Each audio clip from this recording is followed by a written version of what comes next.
to watch the Republican Party do this out of the gate, take what terrorists did and say that it was America's fault that it happened, is wrong and gross and literally the thing we used to criticize about our political opponents. Hello, everyone. Welcome to The Next Level. I'm JVL here with my best friends, Sarah Longwell and Tim Miller of the Bulwark. Thank you for joining us, however you're doing that, whether it's over the podcast or the YouTube subscription page or all of it. This pigeon. will probably be the worst show we've done. It could not possibly be worse than last week with AB. I've had several people tell me that they had to stop listening to that podcast because they were starting to look for razor blades. Well, this is pretty bad, too, because we've had a horrific terrorist attack in which, over 1,000 people so far have been killed and more people have been... it's just horrible, but we have to talk about it because it's quite important. So on October 7, we woke up in the morning to a horrific terrorist attack in the Gaza Strip. Thousands of rockets fired off to penetrate and bamboozle the Iron Dome system, and then thousands of Hamas fighters streaming across the border and massacring civilians, almost exclusively, men, women, and children, where they lay. It almost defies imagining how terrible it is.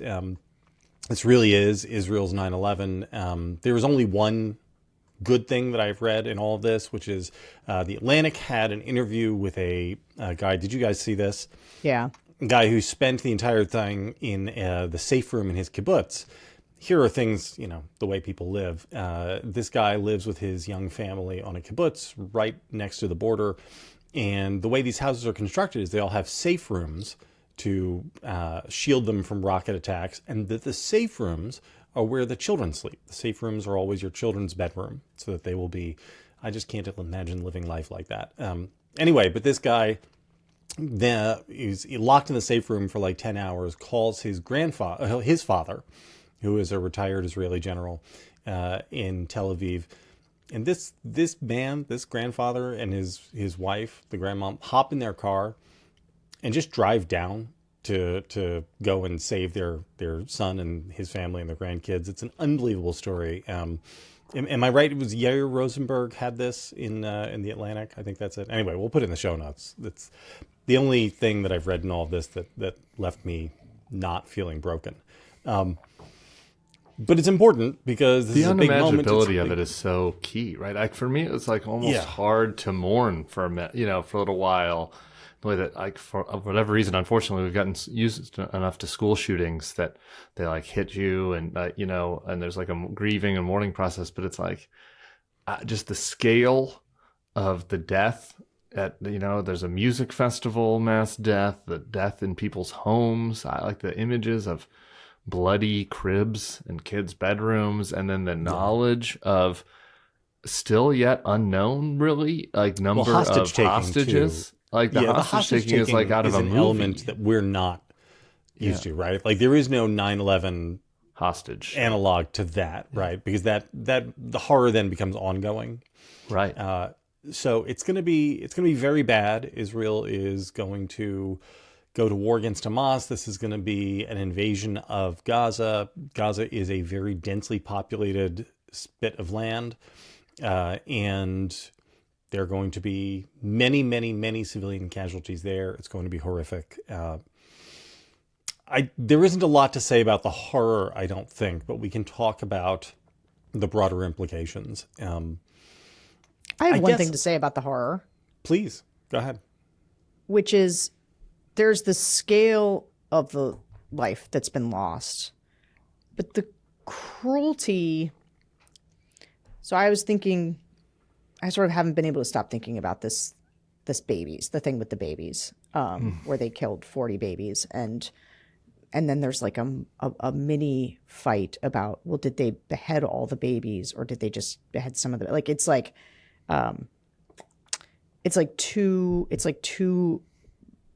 much to take in. But when you think about what it takes to do something like that, right? Because we are hardwired as humans to protect babies. Which means that to do something like this and then to take people that you have either raped or broken their bones and dragged them through the streets to cheering audiences. Like, the scale of the hatred is, to me, the thing I can't quite process. Like, the scale of the life loss is horrible, but like, you can sort of, like, I don't know, like we've lived through enough atrocities to sort of be able to understand that. What I can't understand is the scale of the hatred, the ability, how somebody can find it in themselves, because it's like the sociopathy of a serial killer, right? That you can't understand, but like in a mass mobilization of humans where they like collectively agree that they're going to do this to other people.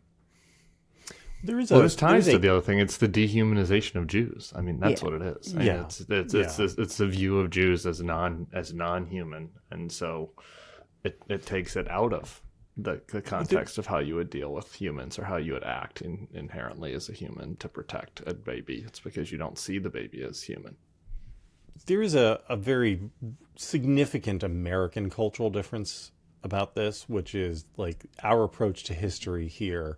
We can't, Americans don't remember what happened 5 weeks ago.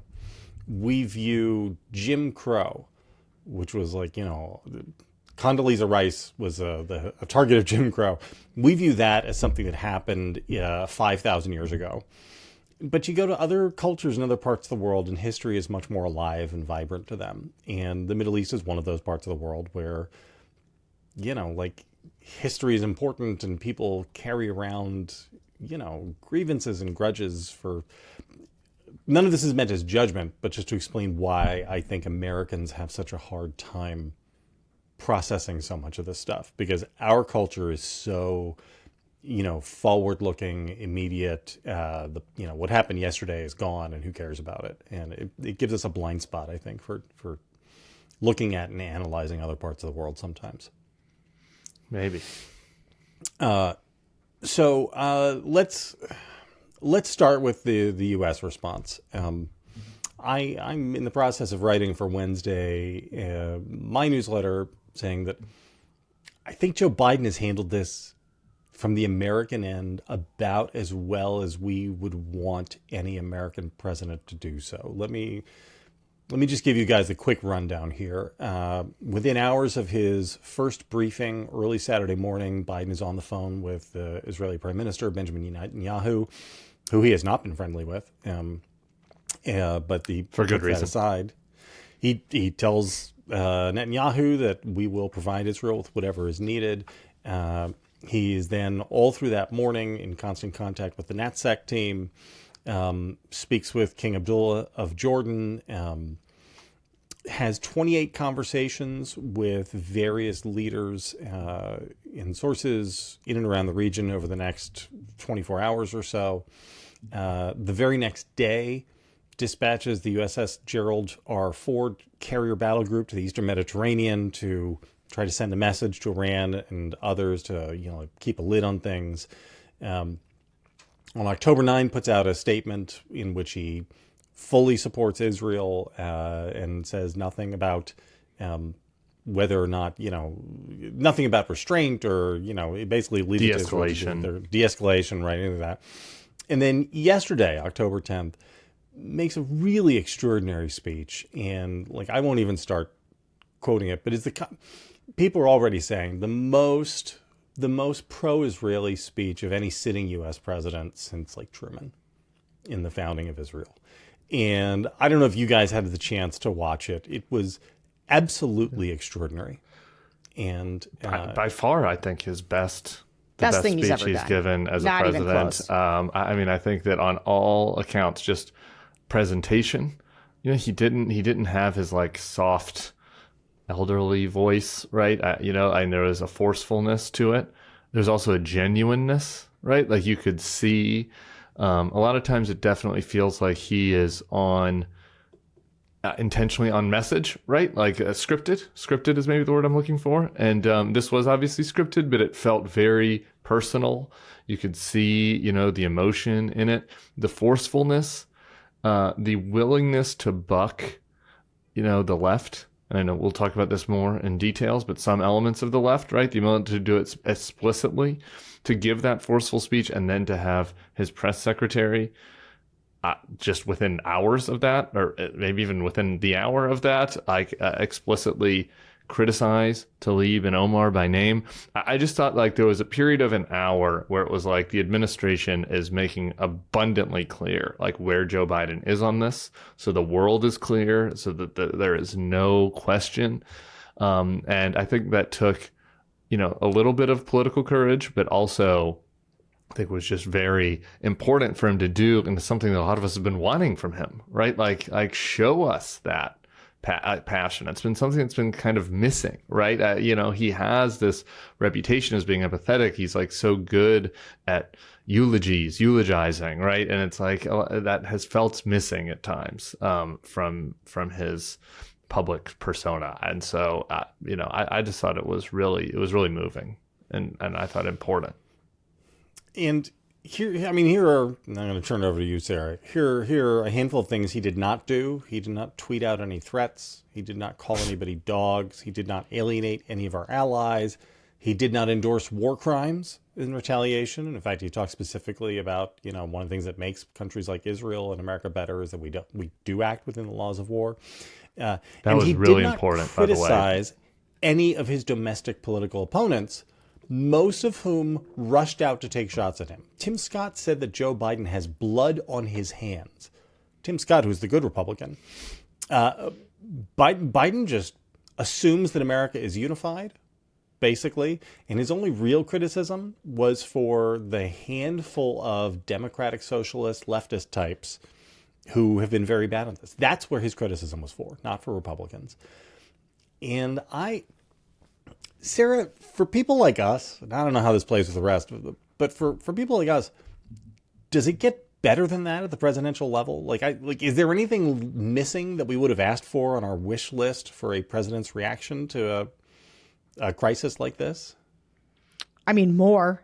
That's more of this. To Tim's point, I think for me personally, you JVL find Biden to be often it's like you and I are watching different people, because to me he is obviously sort of halting and not able to rhetorically, I think, give us what we need at this moment, which is frustrating for me, because I think that we need leadership is so desperately needed. And so when I saw that speech, I was moved and I was grateful. And there have been moments like this where something happens in the world and I'm so glad that Joe Biden is president and not Donald Trump. The war in Ukraine is another one. And I think just where things are internationally, having somebody like Biden who both has experience and the proper temperament and also the correct, in my opinion, and I think this is where the three of us are pretty united, the correct orientation around what it means to have American leadership in the world and to especially American moral leadership. So I have some criticisms of Biden right now that, we can talk about, where I haven't always loved this administration's posture on Iran or the Saudis. But at the same time, those are the kinds of things that I think we can have sort of policy disputes over. And I think there will be some rethinking from the Biden administration after this about some of their policies. I hope they refreeze the billions of dollars sitting in the bank for Iran. But in terms of the moral leadership and the moral clarity, and moral clarity is what's needed in this moment, right? One of the things I object to so much about what Tim Scott did, because the blood on his hands wasn't his first comment. His first comment was Joe Biden's weakness caused this. Joe Biden's appeasement caused this. That was his first statement. And I got to tell you, I tweeted this, but it really, I feel it very deeply, that the Republican Party that I came to know early in my career was one that understood that when terrorists attack, you blame the terrorists. The terrorists are at fault. That right. We shouldn't have to say that, but here we are. We do. No. Because, this was something for me in after 9/11. in the music I consumed often, and in the American left, not all of it, but there was a sort of an immediate like, well, this is because America does these things. Like, we deserved this. We brought this on ourselves. Yeah, this is why they're angry at us. And like, I actually think that there is good reason to have nuance and good reason to think about the impact that obviously we have in the world, and to not, but the tendency to turn around and see like, we deserve this. This is we blame America first, right? It's what Jeane Kirkpatrick called blaming America first. And to me, it was like a manifestation of the fact that there was a lot of people who don't like America, who live here, and who want to immediately reframe what terrorists did as somehow our fault. And to watch the Republican Party do this out of the gate, take what terrorists did and say that it was America's fault that it happened, is wrong and gross and literally the thing we used to criticize about our political opponents. And to me, one of the deepest moral failings of my political opponents at the time, and is now just like replete through the Republican Party. I mean, we're like days into this, and like the way you respond to something like this is that you support and like, listen, and again, I just like, there were missteps. There are actually missteps. Like, Blinken had a really weird tweet. You know, there were like some early stuff that didn't, but like Joe Biden clearly came out quickly and was like, here is where we're going to stand. I'm going to say it clearly and everyone's going to be with me. And they like locked it up, and that is their posture. And I am grateful for it. I think it's like exactly what the moment needs. Some people will accuse us of being neocons or whatever, but like, this is actually about defending democracy. Also, sorry, now I'm just ranting, but like one more thing. You said so much that I have like 4 different topics that you've covered that I have thoughts on. So no, but please finish. Keep going. Just one please more. Finish. Just no, don't one stop, more, Sarah. Keep going. Which is the Josh Hawley move money out of Ukraine and give it to Israel. Fuck you. The thing is that I want that is the moral obtuseness that it takes to not see that what we are dealing with is a dangerous world in which democracies are under assault, where in Russia they can just invade and take your country, right? And Hamas is able to murder and humiliate and parade hostages and people they've raped. Like, the people don't see that these things are connected in the immorality of them, and that what we as Americans are called to do, that like our leadership in the world, our role is to say, you cannot do these things, and we will stand with the people who are the victims in this, and we will stand against the aggressors. Like, that is what we do. Anyway, that's the end of.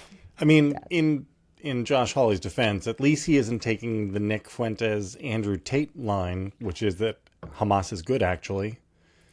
I guess there's that. Yeah, but with all that, Jim, this is actually, though, right, like, it is worth just putting a finer point on. And I have other Biden thoughts I would like to get to, but like on the Tim Scott and Hawley thing. Like, the Tim Scott line on this is like, would have in 2001, like, been too far out there for Michael Moore. Yeah. Right? Like, you know what I mean? Like, had the most far left, like, agitator of Bush, you know, come out in October of 2001 and said, George W. Bush has blood on his hands.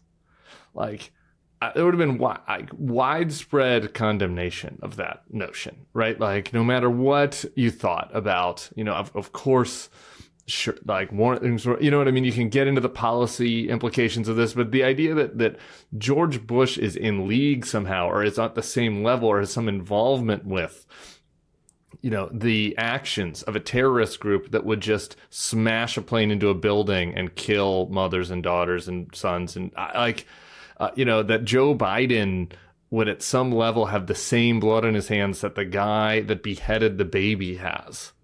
Like, it's fucking despicable. And Tim Scott is like, He's the good better guy. than the median Republican, right? Like, I mean, he's in the dead center of the Republican Party. It is not Marjorie Taylor Greene, right? Like, it is not Matt Gaetz, right? It is like the center, and that has been so, I hate the word normalized, but it's like been so this kind of hatred of the other internally, and like our domestic tribalism has been so normalized within the Republican Party that they think now that it's just like whoever the 20-year-old that writes Tim Scott speeches are just like, oh yeah, we can just be like Joe Biden. It's like Joe Biden has blood on his hands. Joe Biden did this. And like, that is just, it is despicable.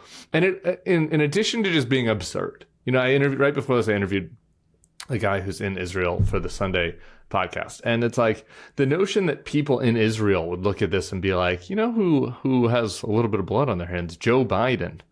It's like, it's preposterous. It would be preposterous for people that like are actually dealing with this. Like, in addition to being offensive, like it also is just like, it would make no sense to the people actually dealing with this, as they are ranking the potential causes of this. So anyway, like that is just, Kathy wrote about this morning, but like I felt like totally up in arms about the Tim Scott thing. And it is, and I think that the Biden speech, and this is tying it back to Biden really quick, to Sarah's point of more is more, like the only critique you could possibly have of Biden is like, give that same speech 3 times a day, maybe. Yeah. I don't know.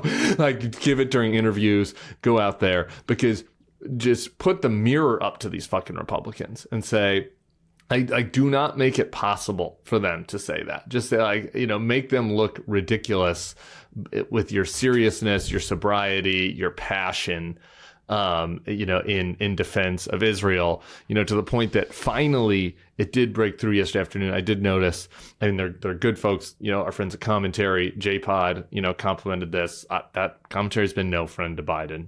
That's not JVL over there at Commentary, right? But even moving over, I saw, a couple of Fox people, even the hated Greg Gutfeld, who I ranted about on Charlie's Pod on Friday, was like, that was pretty good, right? It's like, force that to happen, to isolate these disgusting, attacks on our domestic foes, as if you don't understand what the real threat is and who the real enemy is. I mean, like, Tim Scott wouldn't say that about Putin. About, if you're saying worse shit about Biden than you're saying also, about Putin, it's time to recalibrate. So we had some bad reactions on the left as well. Yes. At the elected level, a couple members of the squad, who I don't want to get them wrong, but I think it was Rashida Tlaib and Ilhan Omar. Very bad on this. Some de-escalation talk left, even from some of the more normal folks like Markey. Ed Markey gets booed at a rally in Massachusetts, which was encouraging when he talks about de-escalation. Bad activist groups, the Harvard student groups at Harvard. There was in Times Square, right down the street from me, there was a big pro-Palestinian rally with people holding up swastikas and stuff. People gathering, again, far left, outside the Opera House in Sydney, Australia, chanting "Gas the Jews." So there is certainly a left problem on this, and there has been for a long time. But I want to try out a thesis that I have for you guys, which is that we have here, as well as we do on the rule of law, a realigning moment in the parties where polarization is working in a good way on the Democrats. So you have Biden and John Fetterman, who is basically a commie, right? Also being totally good on this. Every high-level elected Democrat has been absolutely rock solid on Israel. I don't think there is anybody high level might be doing some work there. Really? I don't know. Does Katie Porter count as high level? She's been okay. No, at best. I would count her as a backbench. Okay. Right. I mean, I don't think she's anybody in Democratic leadership. Yeah, right. Sure. Okay. Anyone in the actual presidential administration has been very good on this. And I wonder if we are going to have a realignment in the way we did on vaccines. So people may not remember this, but prior to COVID, vaccine skeptics were fairly evenly distributed between the left and the right. Maybe and even more COVID left. hits. really. Maybe even more left, maybe I even would more say, left. than evenly distributed. And then COVID hits, and because of polarization, all of the vaccine anti-vax crazies are now joink over into the right wing. We don't have left-wing anti-vaxxers anymore. Those people just switched. And I wonder, this is, there's some polling data on, opinions of young Democrats pre-10-6, right, which shows them being fairly skeptical on Israel questions. I wonder if this moment and how unbelievably clarifying it is and how good the Democratic leadership has been on this, and also how bad many Republicans are on this, does the same sort of work. And we see the Democratic electorate shifting. Because again, a lot of these people who are, I don't want to say pro-Hamas, but at least moral equivalency, aren't like Democrat types. They're like Democratic socialists who give a lot of side eye to actual Democrats. And what do you guys think? I don't agree with that. Okay. Hit me. I mean, I hope that that's right. But we lived through, all of us, a period of time where, we saw some pretty bad takes from people on our ostensible side, whatever, I don't know what side everybody's calling themselves on these days, but signs of anti-Semitism, signs of racism, that we're like, what's Charlie's old line? Like, that's just the uncle in the basement, right? And we can ignore that. That's just the uncle in the basement. And we saw that was not actually true. And so I'm not trying to create equivalency with the Democratic anti-Semites to the Muslim banning Trump crowd, but I'm just saying that you have to see it clearly. You can't excuse it away. I'm not saying you're excusing it away, but you can't just minimize it. I'm not minimizing. I'm just saying I think those people may be getting pushed out of the party. Maybe that happens. I don't know though. I think that there is a powerful. I think the Gen Z, social justice left that does not consider cis white Jews to be part of the marginalized community. I think that is pretty deeply ingrained in the Gen Z left. I think once they see the Democrats of the neocon party now. So are you telling me that maybe some of those people become disenchanted altogether with the parties, and maybe there is a period of time where the the Jill Stein whatever group that grows a little bit, because people feel alienated from the Democratic Party altogether. Maybe that happens. I don't know. I think that clearly, to just speak again to that. This is a weak parallel, but to the parallel with the old Republican Party and the way they treated their extreme wing, the Democratic leadership is acting much more responsibly than Republicans did. I mean, I think that most folks, but I think you also are seeing it took maybe it took a day or two for some of them to gather their courage. I mean, Big Gretch, everybody was talking about Big Gretch as a potential leader. Her first statement was atrocious. So weak. I was so disappointed to see that from her. She gave another statement a few hours later that was good. Okay, so again, this is progress. That's things go in the right direction. That's better than what we saw on the right, which was devolution, right? People she understands that this is the party of Reagan now. Yeah, people going more and more over time. Just for you, Sarah. So it's just for you. Come on. So I think that I think that the left is. I think there are signs that elected Democratic leaders are concerned and are a little on unsure turf on this issue about where their voters are. I'm optimistic that I do believe in this case it is a pretty severe minority. I think especially when you consider who votes and older voters, and I think older Democrats, people that are much closer to the anti-Semitic actions of the past, like people that are closer to Nazism, people who lived through that or whose parents did, right? I think are a lot more resistant to these notions than the younger Democrats are, and so maybe this is something that seeing these horrors flushes some of that out. Maybe right? that happens. You're right, that it flushes some of that again, out. But we're in a period right voters. now where there is a real. I think a real intra-coalition division. We're talking largely about young and I hesitate to say Democratic voters, but I mean really They're Democratic younger, voters. far left types, right? Maybe they vote for Democrat, but these people who Joe Biden was by and large not their first or second choice. Sure. Understand also, they have not lived in a world where Gaza, the conflict between Gaza and Israel has been really salient. The last time that there was like significant conflict was 2014, right? That was 9 years ago. It's almost a decade. Most of these people were kids, right? So, they're being reintroduced to the issue and in a way which I think is very clarifying. And I see reasons to believe that the mainstream Democratic Party is going to assert itself and help realign them a little bit. I think you should go to a college Democrats meeting at your local university and report back. Yeah, I do think I wonder if this is Tim and I have a slightly different perspective, having moved in what I would call like the LGBTQ intersectionality community, almost socially to some degree, where you see a lot more of the intelligentsia counterculture types talking, like lecturing you about Palestine and how, like, and fighting over, like, there was like a fight a while back about pro-Jewish LGBT group like being allowed to like march in the Pride Parade. Like there Sure. is, and I also think like college campuses, which I don't think is by any stretch, like these things that are coming out of the college campuses, I don't think by any stretch represent the entire campus.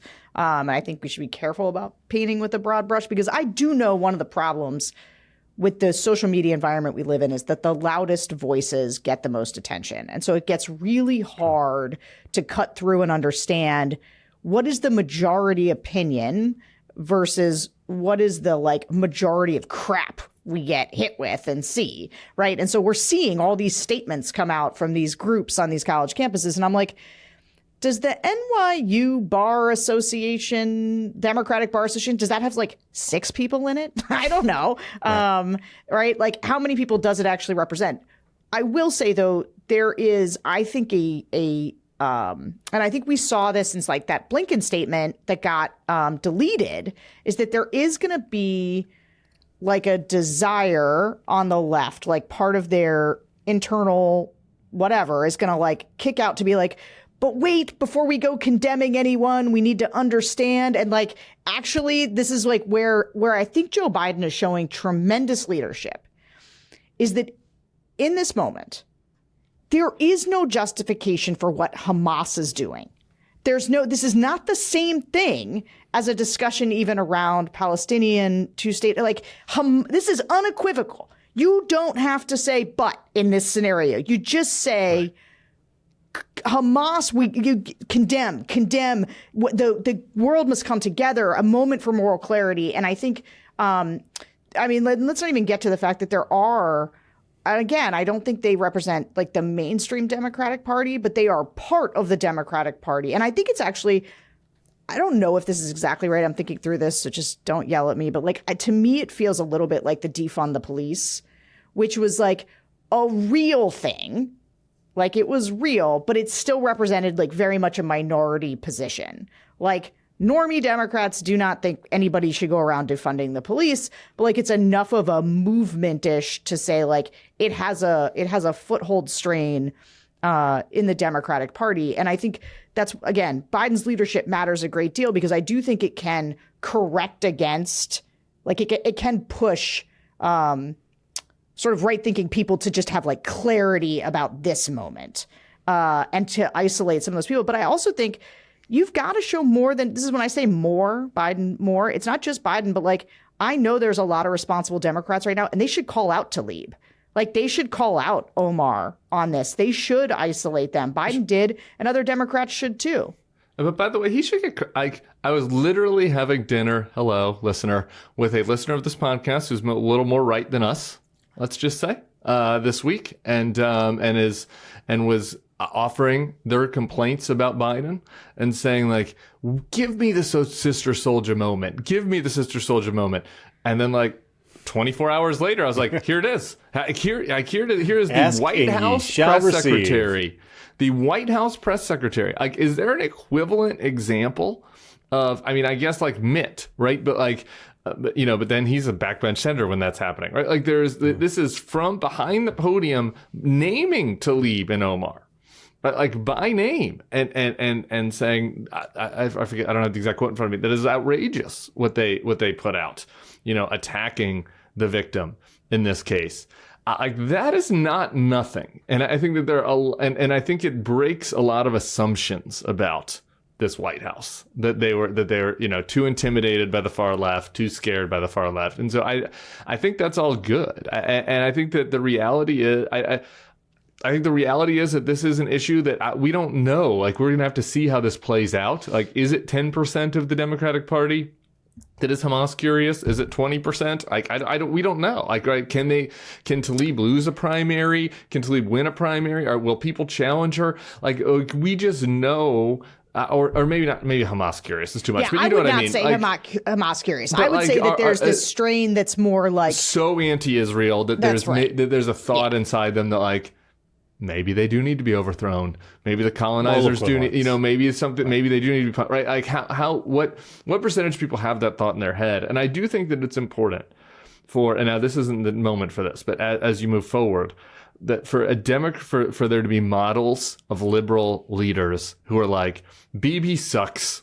Okay, like what he was trying to do with the judicial system and to end democracy and to buddy up to Trump is all terrible. And some of Israel's policies have been callous, right? And by the way, in addition to him being callous and autocratic, he also massively fucked this up. I mean, there were warnings.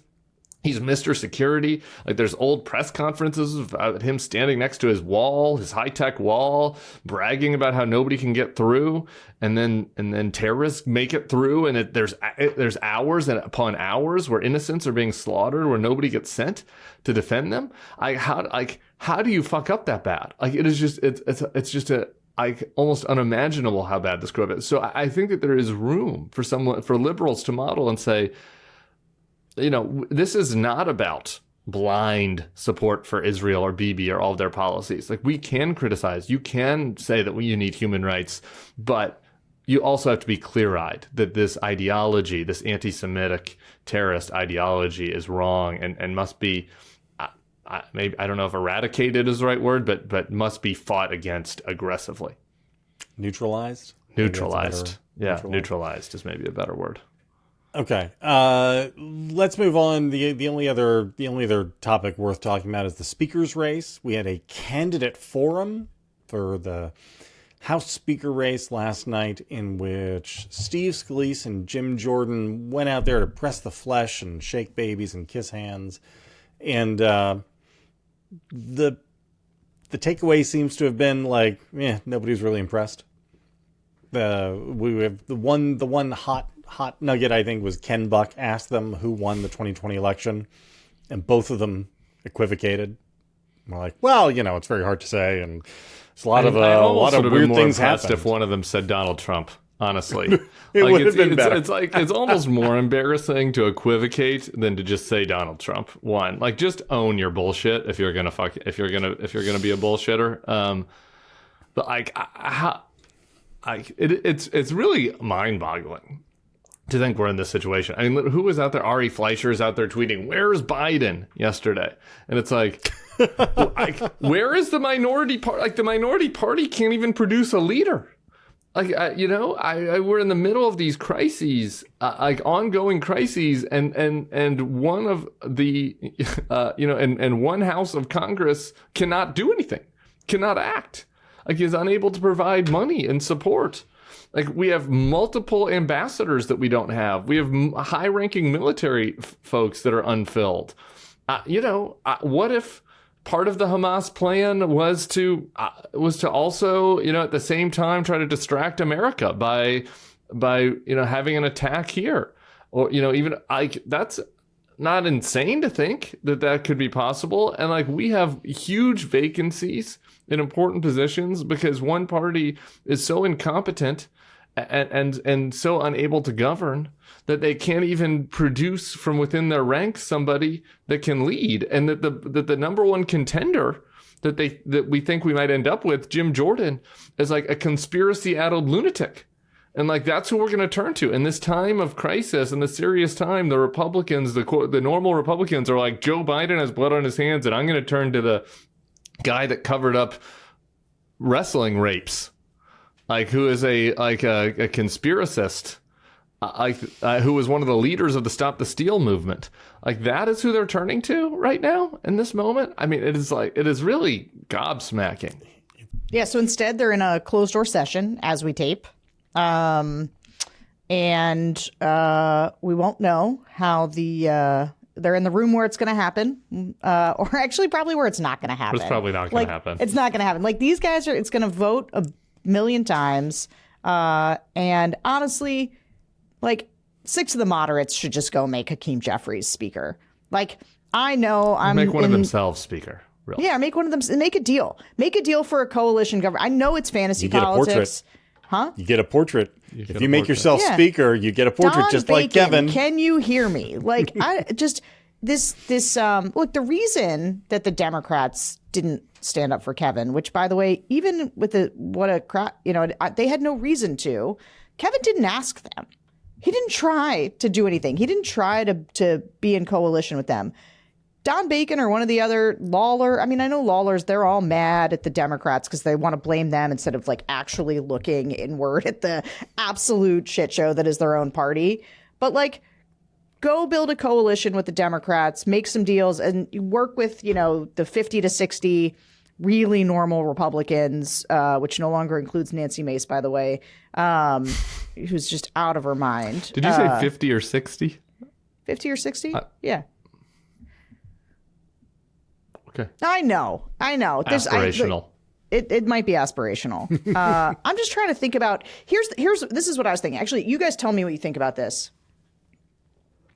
Because part of me just like can't fathom not doing something to govern while this is happening. Like, it was one thing. Like, don't you think that this requires a shift in perspective? So I had a bunch of people calling me about like the coalition government stuff, or like people were floating it. Everybody's talking about it. And I was like, no. Everybody stop. Like, get a grip on yourself. They hate each other right now. No one's building a coalition government. And then something like this happens. And you think, aren't there just enough grownups who look at this and think, my God, this isn't a moment when we can just afford to not have a Speaker of the House, to not be able to make important foreign policy decisions as the third branch of government. And like, and before it ends up being Jim Jordan, who will never fund Ukraine and will continue to have this motion to vacate at 1 and will allow it to, like, this thing to play itself out over and over again. Like, you're telling me no one can step forward and cobble together an agreement by appealing to their better nature? They can't even do a speaker continuing resolution where they keep McHenry in there for a month. Yeah. Like, they can't just be like, okay, guys, we can't come up with anyone, so we're just going to keep the angry leprechaun in there for a month so we can at least fund Ukraine and Israel and keep the government open and like make sure that we have ambassadors. I guess and do it through Christmas. We're going to do it through the new year. They can't do that? Do you guys have thoughts on how much Scalise wants it? I do kind of wonder, like, the dude's got health problems. But like a real health problem. Yeah, I mean, I just think that's the question, right? I don't know what Scalise's desire is. I don't think he has a McCarthy-esque fetish to see his head on a bust. But I do think that there is some percentage, Sarah is thinking 50 or 60, that might be aspirational. I don't know. There's some percentage of people that... Not 50 or 60%, 50 or 60 individuals. Individuals, right, I got that. Who privately, at least, are expressing to Scalise that they do not want Jim Jordan. Yeah. And that he is the alternative. I'm just basing it too off the number of people who did vote to certify the election. Like, right. if I use that certification number as like some percentage of those people could, like, they have like at least the judgment to know they should have certified the last election. Those to me are probably your people who aren't like wild about a Jim Jordan. I wouldn't be surprised if they fold, by the way, but I think that's let me give you the bull case for Jordan. If you are one of those 50 or 60 responsible Republicans who look at the party and say, are you effing kidding me? We're going to make this guy speaker. He is manifestly unfit for the job. you also look around and say, on the other hand, we're going to renominate Donald Trump, and there's nothing Jordan can do as Speaker that won't be outdone and made worse once Trump is the nominee. It's only for another year and 3 months, at which point we will live in an entirely new political reality. And how much damage can this do? And why don't we just, like, fine, take it. Have Jim Jordan there. I wash my hands, right? I could see that as being a pretty rational reaction if you are just a normie Republican. No? Yeah, especially if you add to that those people like privately are seething at the Freedom Caucus and privately hate them, and you know, you could see them saying, "Fine, you guys be in charge for a while. We'll see how you like it." You know, now I get to be the troublemaker that's complaining about you and causing problems for you all the time. Can I just say, this is one of those times when I get torn on this, because there's a part of me that thinks Jim Jordan should be Speaker, because Jim Jordan represents the Republican Party. He's not an outlier. And in fact, Kevin McCarthy was a bit of an outlier. Like, Kevin McCarthy was pretending. Tim made this point on the AB podcast, which I listened to, and I thought it was a great point. Kevin McCarthy. You listened to that podcast? I did. I wanted to see how it was without me. Answer was pretty good. It was good. But Tim made this great point where Kevin McCarthy got the speakership by doing all the wrong things and lost the speakership by doing the right things, right? Because his incentives are inverted, or the morality and incentives in the Republican Party are inverted. And I just think Jordan, people should see who the Republican Party really is. And the more the Republican Party gets to hide behind the, like, coiffed hair of a guy like Kevin McCarthy, the more they put, like, even though he's an election denier, even though he's a Trumpist, right? He's meaning to be kind of the fusion between the old guard and the MAGA takeover. And, like, let MAGA take over and show people what it really is. I think that's kind of important. On the flip side, disagree. Well, hold on. The reason I'm torn is that on the flip side, it has real ramifications. Real ramifications. The biggest to me being that Jim Jordan will not fund Ukraine, and that's a real consequence, an important, major consequence, where it's not. But I don't know what to do about the fact that this is the Republican Party, and we need to expose that this is the Republican Party, and we need to beat this version of the Republican Party. Like, Democrats have to take the House back. And okay, go ahead. You want to? I don't think that seeing the true face of the Republican Party is going to change anybody's mind, because Donald Trump is the true face of the Republican Party. He's crazier than Jim Jordan. Everybody has seen him for 7 years, and the country is still basically like, okay with it. Right? I mean, people have seen who it is. It is much better to have somebody like Kevin McCarthy, who, again, and I am not just lamenting him because he's gone. We were all very good about giving him credit when he did, like, the 2 or 3 good things that he did as Speaker. Kevin McCarthy actually did do a couple good, responsible things, right? He supported Ukraine. He avoided the debt ceiling. He passed the CR to make sure we didn't have a government shutdown. And those are the things that he paid a price for. It is better to have somebody like that, because that contrast, which is what you're saying, like, we have to make the contrast better for voters. The voters are so stupid that they have been given all the contrast in the world. There is how many people can name the Speaker of the House anyway, right? What percentage of the American public can name the Speaker of the House or knows what the Speaker of the House is or does? I just don't think that any more contrast is going to change any outcomes. It's better to have somebody who's quasi-responsible, who is going to, 5% of the time do the right thing. And this is where I think, as you know, I think you're wrong when you are, you think about the Republican Party as monolithic, as opposed to there being a percentage of it that is persuadable. Because one of the things that I talk about a lot is this kind of Reagan hangover, the way that the Republican Party runs on perception fumes, right? Where people are like, no, it's the responsible foreign policy party, or it's it's much better on the economy. And, like, a lot of that is people still have this image of like, well, this is the party of low taxes, freedom, American leadership in the world. And like, you do have to show those people that that's not what it is. And frankly, I still see a lot of people, including Democrats, who think of Donald Trump as like an aberration. Like there's normal Republicans and then there's Donald Trump. And they do not realize that actually Donald Trump is now like a median Republican. And I think if you think about it like I do, which is in terms of margins and how do you pull margins away from this dangerous version of the Republican Party to build a big, broad pro-democracy coalition, then you're like, let them see Jim Jordan, because otherwise Kevin McCarthy kind of normalizes it for those voters. And I think getting those voters to see how damaged the party is actually a challenge. And it's been a challenge in part because as long as Liz Cheney was still there, as long as Mitt Romney was still there, there's this ability to be like, but I'm one of those Republicans. And I think you sort of need to pull that curtain back. That's fair. Best case I could make for it. I agree with Tim, Sarah. you're nodding along. You had something to say. No, I agree with Sarah. I want people to see it. I don't know. I don't think that there's a good, clear answer to this. This has been a running debate internally I've had for 7 years. I was always of the view.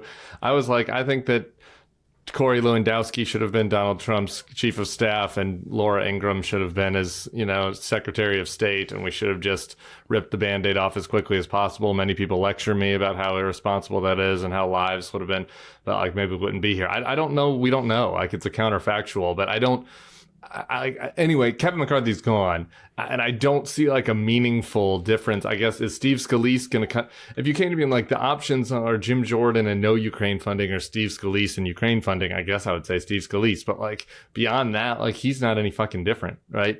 He's just like a little bit less weird. And so I don't know.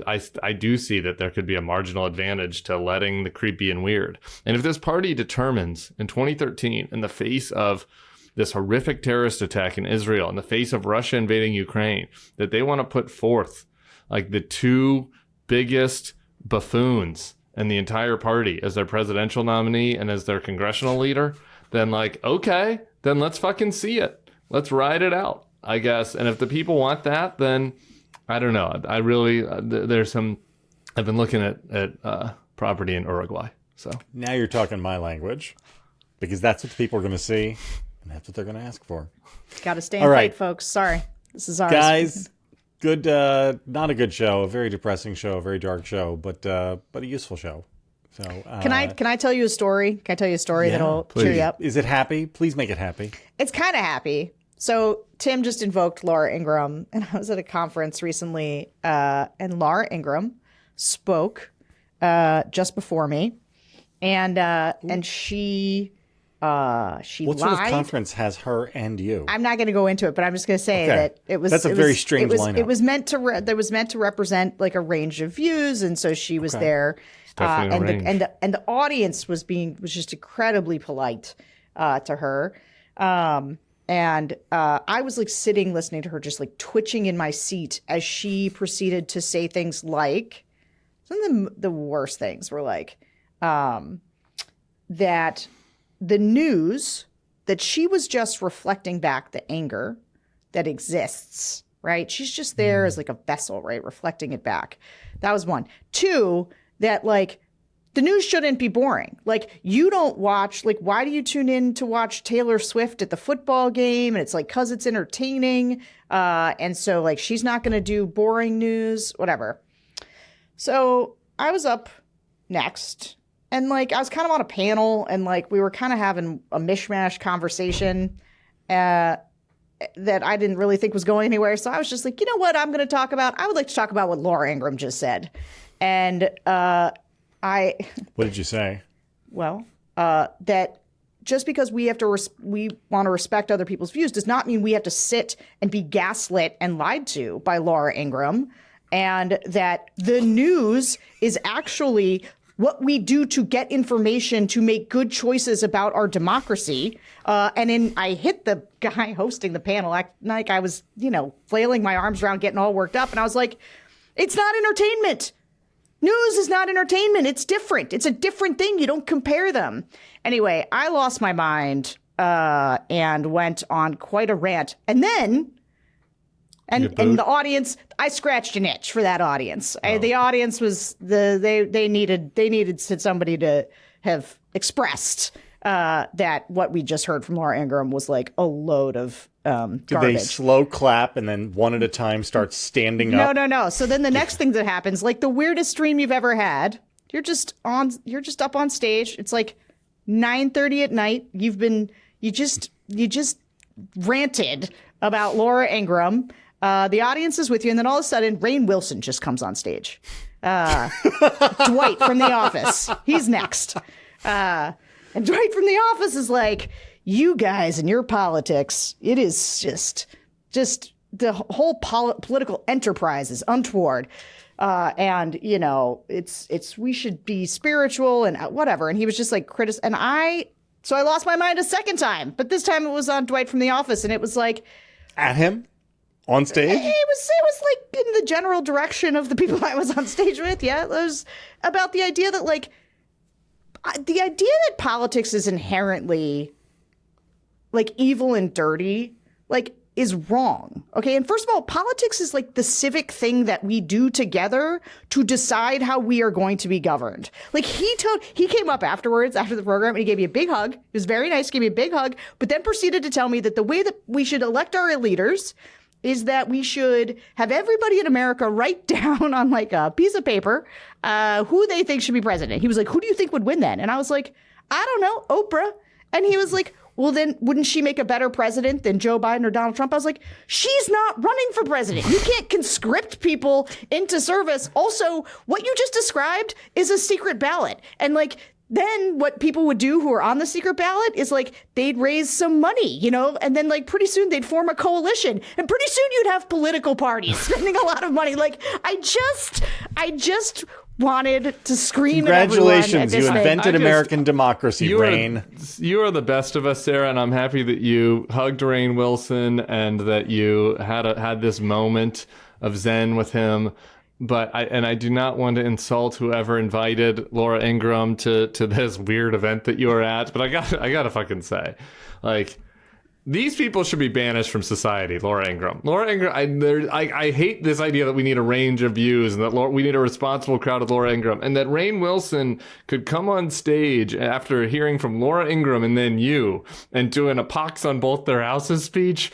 Fuck you, Dwight. Okay? No. Fuck you, Dwight. I was always on the side of John Krasinski in that show in the first place. And, like, pull it together, okay? Sarah was clearly in the right, and we can acknowledge right and wrong. And, you know, this whole... Don't be just trying to be like, oh, there's Laura Ingraham over here being like, oh, we should deport Mexicans, and the news should just be pretend anger to rile people up. And then, oh, on the other side, we've got the person that's like, the news should be serious and educate and screw both of you. We should all instead hold hands and do yoga. Screw that, Dwight. Come on. To be fair, he was a very lovely man. He was a very lovely man. I'm sure. Lovely and misguided. It was lovely, just but like Dwight. This idea of like your job is politics and your job is stupid. I'm like, I'm not telling you how to write your, you know, next comedy show. Like that's not I don't know anything about that. But like, I'm not sure that you've got politics like on the lock. Like I'm not sure you've grokked like what's happening here and how this thing's going. But he was super nice and super lovely. Laura Ingraham was awful and like was like smug and smarmy and does she look like Skeletor in person? Does she look like a skeleton human hybrid? No. She looks lovely. She's very tiny, you know, small. But did you ask her about her love affair with Dinesh D'Souza? No, there was no interaction. Like I didn't get to do. I was just like next. Like she was off and then I was on, and on with like a panel. But I wanted to. Here's what makes me happy. I felt very, if I had not said something, I would have spent all night laying awake in bed. I actually did this anyway. I laid awake in bed and thought of other things I wish I'd said. Mm-hmm. Like but Costanza, at least I said something. The jerk store called and they're all out of you. Sarah, I'm proud of you that you said something. You should feel good about that. I want to say to you and to listeners and everyone out there, if you do have an opportunity to see Laura Ingraham in the future, I think maybe a good entry to that conversation would be, how did it feel to be rejected by Dinesh D'Souza and then to show up at his wedding like a spurned wife? because that seems like a pretty strange thing and a pretty sad and pathetic thing. And it's interesting that you still have him on your show, even though he's hideous and a liar, and he used to his you-know-what in you. So that might be something to mention to Laura I think Ingraham. we're going to have to cut that. Okay. I don't like well, that. I'm just suggesting that. That goes- might be a that potential goes alternate way to deal with Laura Don't on the care Ingraham. show. for it. That goes on the show. Good energy, Tim. Like it very much. Guys, good show. We'll see you on the Sunday show. Long If show. you haven't, hit subscribe, hit the thumbs up, give us 5 stars, do all that stuff. Bye.